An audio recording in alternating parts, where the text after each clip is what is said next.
우려했던 것이 현실화되었습니다. 우리가 가끔씩은 걱정하고 우려했던 것이 기우로 끝날 때가 있어요. 그죠? 그냥 걱정거리였구나. 괜찮았구나. 생각할 수가 있는데, 그럴 때가 있는데, 어떤 경우에는 우리가 오랫동안 염려했고, 정말 우려했던 것이 현실로 드러나는 때가 있죠. 오늘 본문 말씀이 바로 그런 상황인 것 같습니다. 바울이 이제 3차 전도 여행을 끝내고 예루살렘을 향해서 정말 굳게 결심하고 이제 올라갔는데, 성령께서 여러 각성에서 많은 사람들을 통해서 거기 가면은 결박과 환란이 기다린다 이야기를 했고, 또 예루살렘으로 돌아오는 그 여정 속에서 두로에서도 그랬고 또 가이사라에서도 그랬고 선지자들을 통해서 거기 가면 이렇게 너가 이제 결박을 당할 것이다, 환란을 당할 것이다, 구체적으로 예언을 했습니다. 그렇지만 바울은 정말 주 예수의 이름을 위해서 내가 죽음도 불사하겠다, 그런 각오로 가는데 왜 나를 자꾸만 힘들게 하느냐.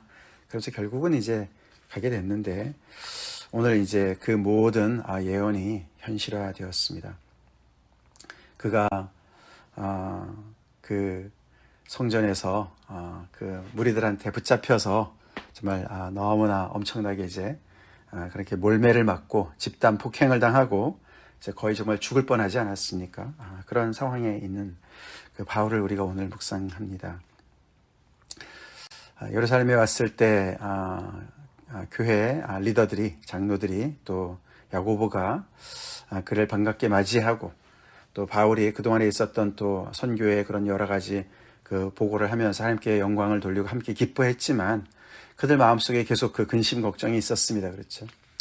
주변에 계속 이 바울에 대한 그런 정말 나쁜 소문이 계속 너무나 많이 있었고, 그것이 결국은 교회를 압박하는 그런 프레셔로 이렇게 작용했기 때문에, 분명히 이제 사람들이 또 바울이 오는 것을 또 기다리고, 지금 오순절 아닙니까?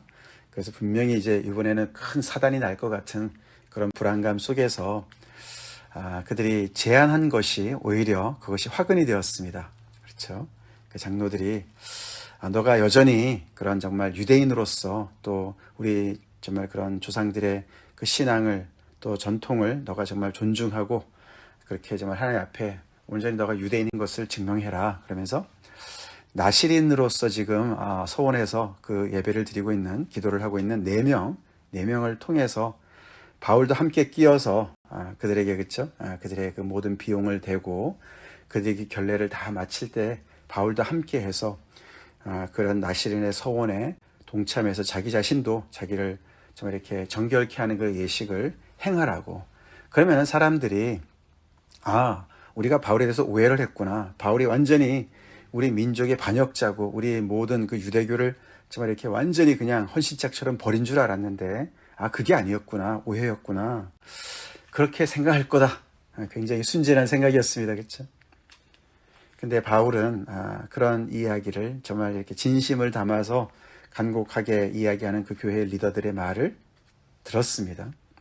아마도 그들을 위로하기 위해서 그랬는지, 바울이 정말 또 참 이런 과정을 통해서 또 하나님께서 인도하시는 거라고 생각하고 거기에 순응했는지, 하여튼 그래서 그 사람들이 머리를 이제 깎고 마지막 이제 그런 결례를 행하는 그런 날에 그 성전에서 그 마침 또 아시아에서 온 오순절이니까 여기저기서도 많이 왔지 않겠습니까? 근데 그 특별히 에베소에 있었던 사람들이죠. 소아시아에서 있었던 사람들이, 유대인들이 바울을 알아봤고, 바울이 함께 있는 사람들이 이방 사람들인 줄 안 것이죠. 그래서 바울이 이방 사람들을 성전에 들여온 줄 알고, 그래서 정말 거기서 소요가 일어나지 않았습니까? 이 사람을 잡으라. 이 사람이 지금 이방 사람들을 성전에 들어오게 했다. 사실 그 에베소에서 온 다른 사람과 이렇게 오해를 해서, 착각을 해서 바울을 억울하게 해서 거기에서 그냥 완전히 그냥 폭발이 일어나듯이 바울을 붙잡아서 그냥 너무나 정말 순식간에 바울을 그냥 죽이려고 대들었습니다. 마침 그 성전을 지키는 천부장과 그 백부장들이 군인을 대동해서 거기서 바울을 구출하지 않았으면 그냥 그 자리에서 정말 맞아 죽을 뻔한 그런 상황이 되지 않았습니까? 그래서 결국은 그것이 현실화되었어요. 다행히도 이 천부장이 구하려고 그런 건 아니지만 성전에서 이렇게 큰 소동이 일어나니까 상황을 좀 이렇게 다스리기 위해서 일단은 바울을 이제 체포를 했죠. 지금 바울이 몰골이 말이 아닐 겁니다. 그렇죠? 얼마나 얻어맞고 여기저기서 정말 피투성이가 되고 너무나 이제 정말 힘들 텐데 그래서 이제 영내로 끌고 들어가려는 그 순간에 바울이 이제 그 위기를 기회로 포착을 합니다. 죽을 때 죽더라도 이 말은 꼭 해야 되겠다 이런 말이겠죠, 그렇죠?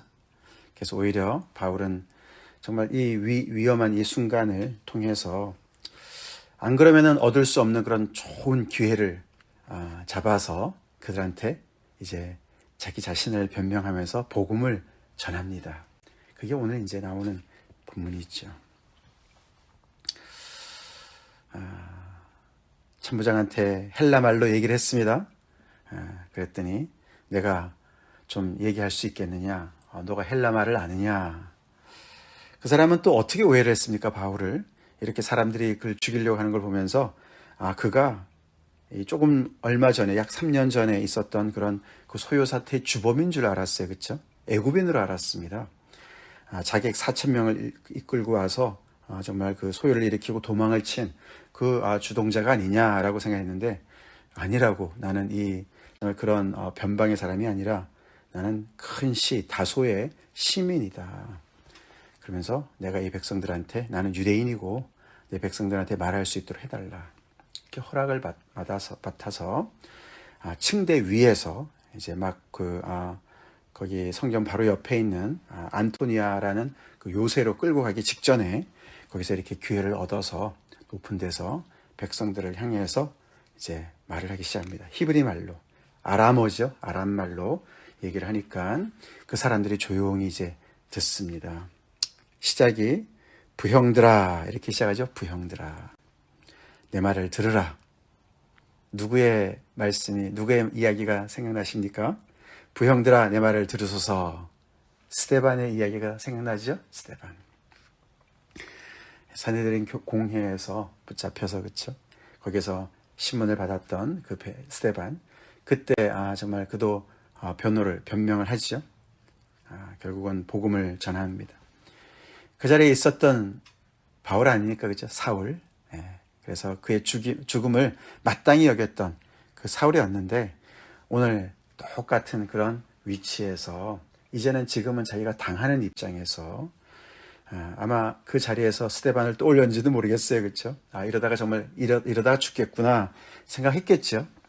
그렇지만 본인의 말대로 정말 주 예수의 이름을 위해서 정말 죽을 각오까지 하고 온 그런 사람으로서 정말 너무나 억울하지만 자기가 잘못한 것이 하나도 없지만 정말 만나서 조곤조곤 다 얘기하면 다 설명할 수 있고 정말 그 한 사람 한 사람들 다 이해할 수 있는 그런 자기 길이 있지만 간증이 있지만 지금은 그렇게 설명할 수 있는 기회가 없고 언제 이 사람들이 또 다시 자기를 어떻게 할지 모르는 상황에서 정말 주어진 이 기회를 살려서 그 정말 자기의 온 정말 그 생명과 지혜와 정성을 다해서 성령의 충만함에 힘을 입어서 그들한테 지금 한마디 한마디 전하고 있죠. 그 시작을 부형들아 굉장히 사랑을 담은 그렇죠? 그런 표현이겠죠? 나의 형제들아 나의 부모님들아 그런 뜻이죠. 내 말을 들어주십시오. 나의 변명하는 말을 들어주십시오. 그러면서 스데반은 그 아브라함 때부터 쭉 그 역사를 읽기 시작했지만 바울은 거기까지는 가지 않고 자기의 백그라운드를 먼저 얘기합니다. 그렇죠? 그 중에는 정말 바울을 처음 보는 사람들이 대다수일 것이고 또 이방 사람들도 섞여 있을 것이고 그렇죠? 그래서 이 무리들이 성전을 끌고 바깥으로 나가서 문을 닫지 않습니까? 그래서 정말 그 바깥에서 정말 이 많은 소요를 지금 그 모여 있는 많은 사람들한테 자기가 누구인지를 밝히죠. 많은 오해를 하고 있는 사람들한테 나는 유대인이다. 나는 유대인이다. 그리고 나는 다소의 출신이다. 그렇지만 내가 다소에 살았었기 때문에 이방의 문물 때문에 이렇게 내가 정말 이 사람들이 생각한 것처럼 내가 이 민족의 반역자가 된 것이 아니다. 내가 이 사람들, 우리 이 민족, 유대인을 업신여기고 또 율법을 내가 무시하고 이 장소, 이 성전을 내가 정말 이렇게 무시하는 이 사람들이 얘기하는 것처럼 내가 그런 사람 아니다. 그 얘기를 하는 것이죠. 다소에서 났지만 내가 이 성에서, 예루살렘 성에서 자랐다. 왜냐하면 내가 가말리알 문화에서 내가 율법의 그 엄한 교육을 다 받았기 때문에 나는 이 성에서 자랐다. 내가 다소 출신이지만 나는 유대인 중에 유대인이야. 히브리인 중에 히브리인이야. 그 말을 하는 것이죠. 율법에도 내가 능통한 사람이야. 그 얘기를 합니다. 그것이 이 사람들한테 도움이 되겠죠. 이 사람이 전혀 아나무인이 아니고 이방 사람도 아니고 뭘 모르는 사람이 아니구나. 그렇게 자기 자신의 그 백그라운드를 먼저 얘기를 해서 이 사람들이 들을 수 있도록 준비를 시킵니다. 그래서 가말리엘 문화에서 우리 조상들의 율법에 엄한 교훈을 받았고, 더 나아가서는 교훈만 받은 것이 아니라 당신들처럼 나도 하나님께 대한 열심이 있었던 자다, 있는 자다. 지금도 그렇고 과거에도 그렇고.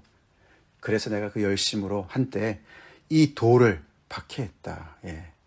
예수 그리스도의 복음을 이 돌하고 표현합니다. 이 돌을 박해했었다. 너희들과 똑같았었다. 그런 이야기를 시작하면서 그들과 동일시하는 이야기로 시작을 하면서 이야기를 진행합니다.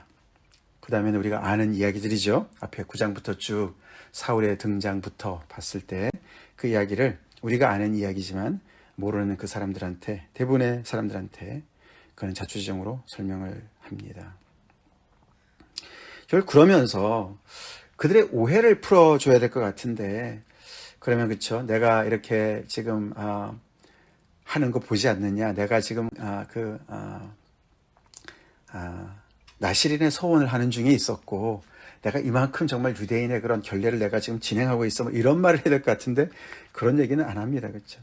그런 얘기 안 하고 결국은 자기가 어떻게 예수를 만났는지, 그렇죠? 그 다메섹 사건을 간증합니다.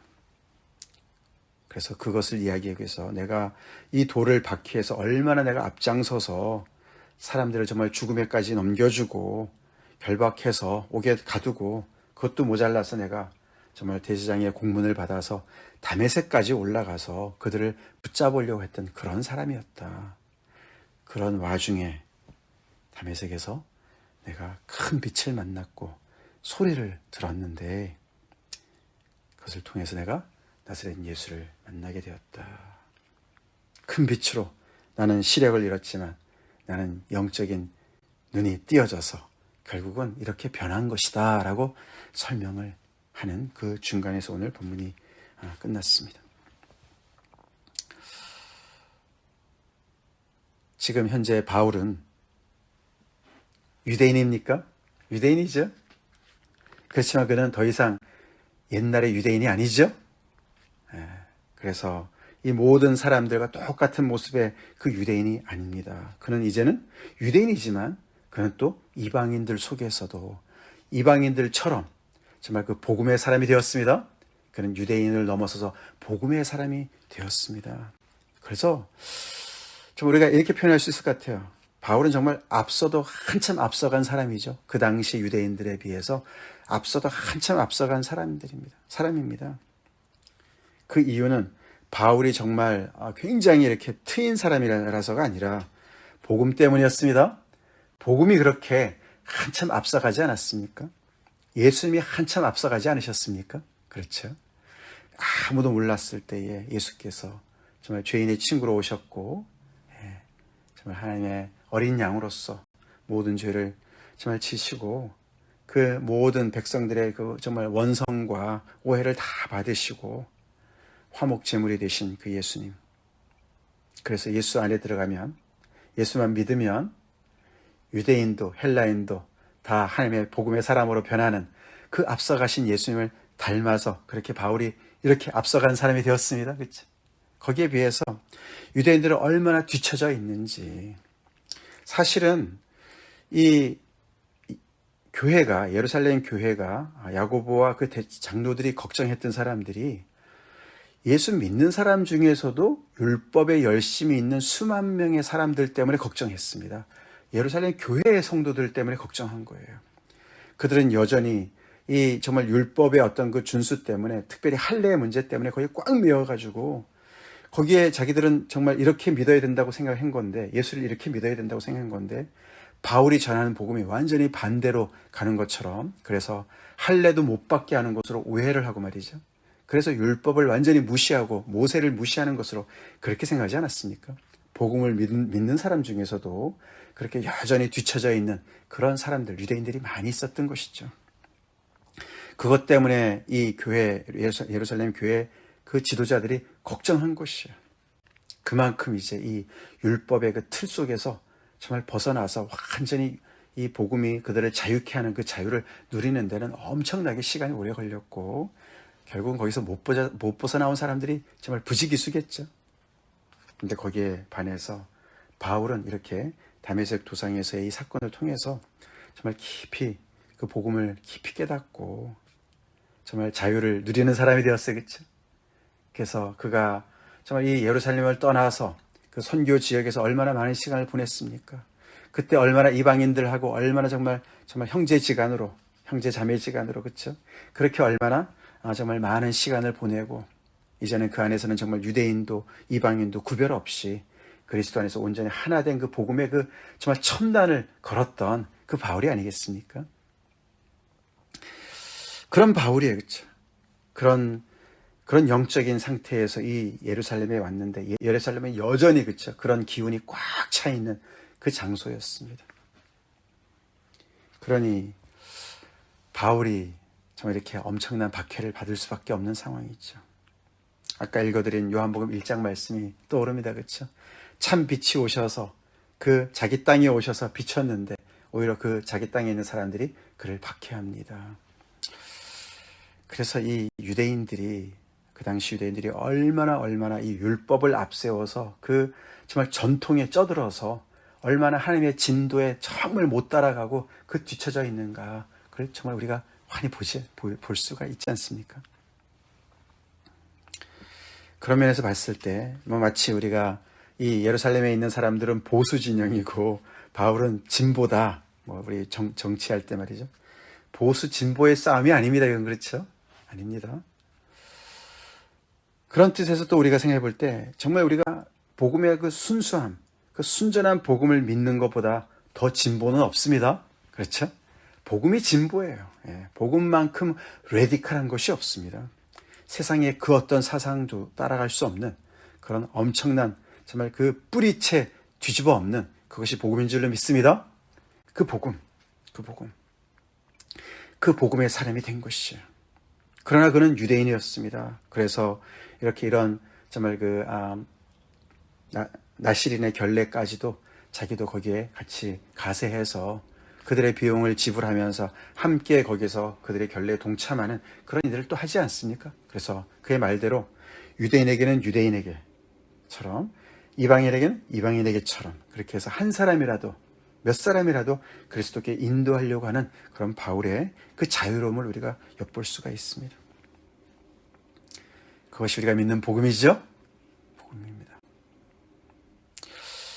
우리는 이방인 출신으로서 복음의 사람으로 그 자유를 누리면서 정말 그 복음을 전하고 있나, 그 복음을 믿고 있나, 우리는 그 복음에다가 무엇을 또 덧입혀서 어떤 전통에 붙잡혀서, 그렇죠, 뒤처져 있나.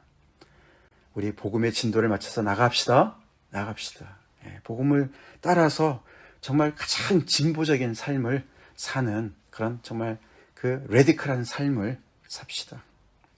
정치에서 어떤 진보파, 어떤 자유당이니 말이죠, 그런 것이 아니라, 민주당이 아니라 정말 복음이야말로 인간의 모든 잘못된 그 정말 예수님을 대적해서 높아진 그 모든 정말 그 강력한 진을 강력하게 부수는 그 복음을 따라 삽시다. 그렇게 되면 우리는 계속해서 이런 박해를 받을 수밖에 없어요.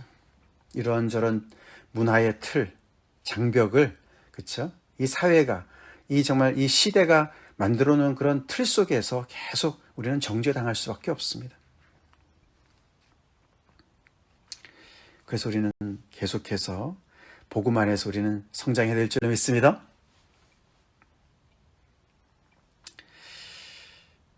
이번에 우리 제 둘째 누님 부부가 오시는 바람에 이렇게 또 여행을 하는 기회가 생겨서 어제도 이렇게 잠깐 우리 캐나다 갔다 왔는데 그 참 느낀 점이 말이죠. 그 아랍 사람들이 참 많이 보이더라고요. 예, 아랍 사람들이 많이 보여요. 근데 여전히 좀 이렇게 조금 아랍 사람 보면은 다 모슬렘 같고 이렇게 뭐 히잡을 뒤집어 썼든지 뭐 이렇게 머리에 뭐를 했든지 간에 뭔가 좀 이렇게 옛날에 우리가 흑인들 볼 때 느끼는 것처럼 그런 감이 있지 않습니까? 여러분들 어떤지 모르겠는데 그런 것들도 우리가 애써서 이게 될 줄은 믿습니다. 복음으로 하나님의 눈으로 사람들을 볼 수 있는 그런 트레이닝을 계속 우리가 해야 돼요. 우리도 모르는 그런 선입관들, 편견들이 계속 있습니다. 그렇죠? 있습니다. 근데 놀라운 것은 바울이 변한 것이죠. 복음으로 변했어요. 이렇게 변했어. 이렇게 변했어. 그렇다고 자기의 동족을 정말 이렇게 이들의 오해처럼 정말 배신한 사람입니까? 아니죠. 그는 유대인도 아니고 이방인도 아니고 하나님의 사람으로서 그들을 다 품는 그런 사람이 되었습니다. 그게 복음의 사람입니다. 복음의 사람이에요. 우리는 한국인들이에요. 그렇다고 우리는 정말 계속해서 민족주의자로 빠져서는 안 됩니다. 아멘. 우리 한국 사람들이 최고야. 이런 생각들 버려야 돼요. 미국인들이 최고입니까? 아닙니다. 다 자국의 이익을 위해서 다 살아가죠. 우리는 하나님의 나라의 사람들입니다. 하나님 나라 사람들이죠. 그래서 이 사람 저 사람을 다 배격하는 것이 아니라 이 사람 저 사람을 다 품는 그런 사람으로 우린 성장해야 될 줄 믿습니다. 바울이 그렇게 서 있는 것입니다. 그런데 그런 바울을 너무너무 이제 증오하는 것이죠. 그렇죠? 너가 민족의 반역자야. 그 얘기예요. 유대교의 반역자야, 너는. 근데 그렇지 않습니다. 그렇죠? 하나님에 대한 올바른 지식을 가진 열심을 가진 바울이죠. 우리도 하나님에 대한 올바른 지식을 가지고 하나님에 대한 열심을 제대로 품고서 우리가 살다 보면은 종교의 전통에 사로잡혀 있는 사람들, 율법주의자들 통해서 그 사람들을 통해서 우리가 오해를 받을 수 있어요. 바울이 얼마나 이 예루살렘 교회의 리더들한테 얼마나 오해를 많이 받았겠습니까? 저는 타협하는 거야. 저 사람은 타협하는 거야. 할례를 버린 거야. 이런 많은 오해를 받았던 것을 보게 되죠. 어쨌거나 바울은 이제 변해서 자기가 박해했던 예수님을 따라갑니다. 자기가 박해했던 스데반의 뒤를 따라갑니다. 그리고 이제는 그 또한 자기 목숨을 정말 아깝게 여기지 않고 죽으면 죽으리라 하고 복음을 섬기는 사람이 되었습니다. 우리 그렇게 복음을 따라서 열심히 쫓아갑시다. 아멘. 같이 기도하시겠습니다. 하나님 감사합니다. 바울이 이제는 동족에게 엄청난 박해를 받는 위치에 와 있습니다. 그가 유대인이 아니라서가 아니라 그는 유대인이면서 동시에 이제는 복음의 사람으로서 예수의 사람으로서 변했기 때문에 복음 때문에 박해를 받는 모습을 봅니다. 주님, 복음 때문에 하나님의 진도에 따라서 사는 그 대가를 치르고 있습니다.